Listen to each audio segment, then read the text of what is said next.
하나님의 평화가 여러분과 함께하기를 주의 이름으로 축복합니다.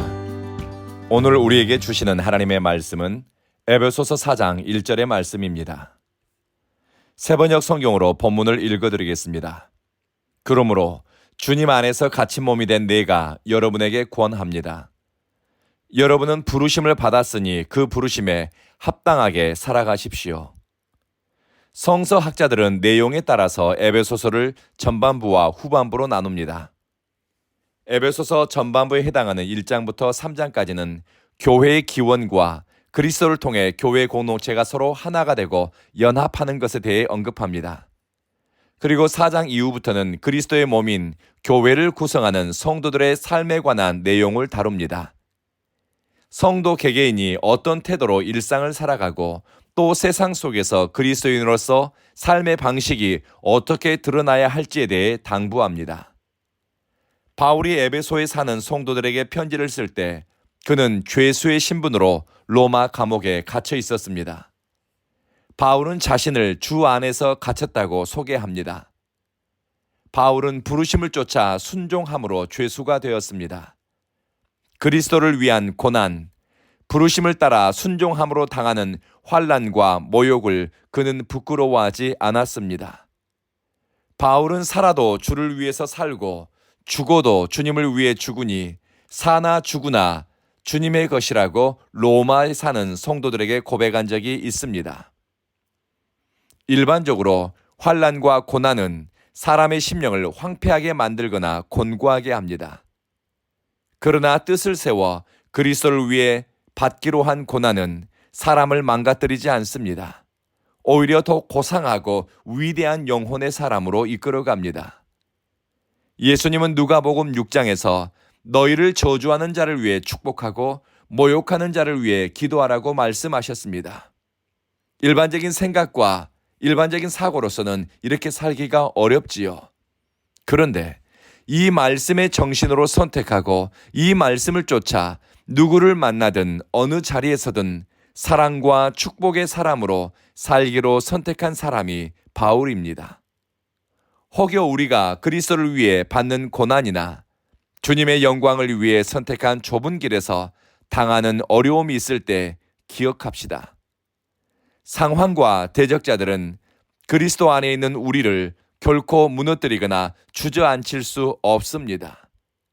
우리의 부르심은 그리스도로 말미암았고 그리스도와 함께 사망의 음침한 골짜기를 지나니 우리는 결국 푸른 초장과 맑은 물가로 인도함 받을 줄로 믿습니다. 그리고 바울은 부르심을 받은 성도는 부르심에 합당하게 살라고 당부합니다. 일상의 태도가 보통의 삶 가운데 드러나는 모습이 그리스도인으로 성도로 살아가라는 것입니다. 우리나라 영성의 역사에서 잘 알려진 분인데요. 임낙경 목사님이란 분이 계십니다. 이분은 동양의 프란시스코라 불렸던 이연필 선생님에게 영성을 배웠고 다석 유용모 선생님에게서 진리를 따라 사는 삶을 배웠습니다. 임낙경 목사님이 다석 유용모 선생님에게 배울 때 말과 글로 신앙을 배우기 전 먼저 몸가짐을 배웠다고 합니다. 하나님 앞에서 몸가짐을 바르게 하기 위한 태도를 익혔다고 합니다. 주님께 기도할 때 무릎을 꿇기, 등을 기대지 않고 앉기, 일상 속에서 허리를 꼿꼿이 펴고 바른 생각을 하기, 말과 행동, 사람과의 관계를 성찰하며 균형을 유지하려고 했다고 합니다. 바울이 언급한 합당하게라는 단어는 저울의 균형을 맞추다라는 의미를 가지고 있습니다. 그리스도 안에서 부름받았다는 의식을 가진 사람은 저울의 균형을 맞추는 것처럼 주님의 부르심에 응답하는 것과 일상의 삶의 균형을 맞추기 위해 힘을 쏟습니다. 하나님의 자녀라는 신분에 어울리는 복을 받아 누리는 사람의 걸맞는 생각과 의식이 일상의 선택과 행동으로 나타나게 됩니다. 내가 그리스도인으로 부르심 받았다는 자의식을 가진 사람은 되는 대로 살지 않습니다.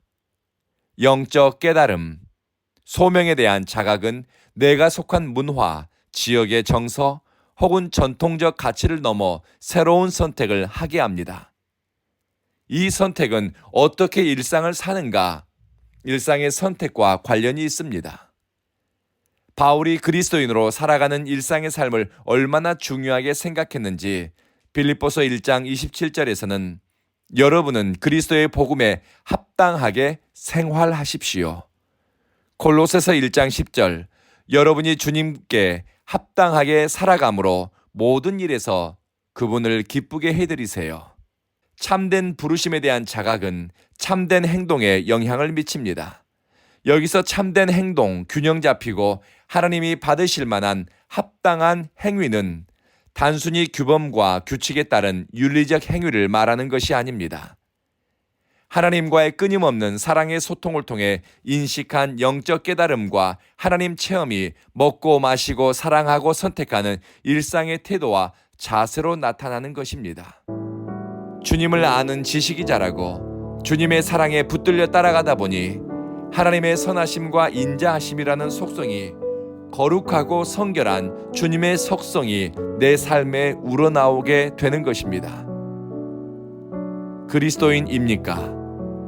예수 안에서 깨달은 나는 그리스도인이라는 자기 인식은 생각과 선택, 일상의 언어와 행위 가운데 성숙함과 온전함을 이루고 균형을 잡게 합니다. 그러니 예수 더 알기를 열망하고 나를 부르신 부르심에 대한 깨달음과 내 삶의 균형을 이루며 영적 진보를 이루어가기를 이 아침 기도하십시다. 기도하겠습니다. 자비하신 주님, 예수 그리스도 안에서 우리를 부르신 하나님의 부르심에 바로 응답하게 하소서. 세상 속에서 구별하여 부르신 목적과 의미를 깨달아 일상의 균형을 이루며 살게 하소서. 신앙과 삶이 분리되지 않고 일치를 이루며 그리스도인의 자기 정체성이 오늘의 크고 작은 선택에 선한 영향을 미치게 하소서. 사랑하는 주님, 하나님이 부르시고 모으신 온 교회 성도들의 예배를 기쁘게 받아 주십시오. 우리의 모든 모임과 활동 가운데 성령님 임재하여 주십시오. 온 교회는 예배와 모든 활동이 예수 그리스도를 중심으로 이루어지게 하시며 서로 사랑하기 위한 열심히 자라게 하소서. 주여, 2024년 우리는 새 일을 행하실 하나님을 기대하고 또 주님이 행하실 일을 보기 원합니다. 우리 교회 가운데, 온 교회 성도들 가운데 새 일을 행하소서. 예수님 이름으로 기도합니다. 아멘.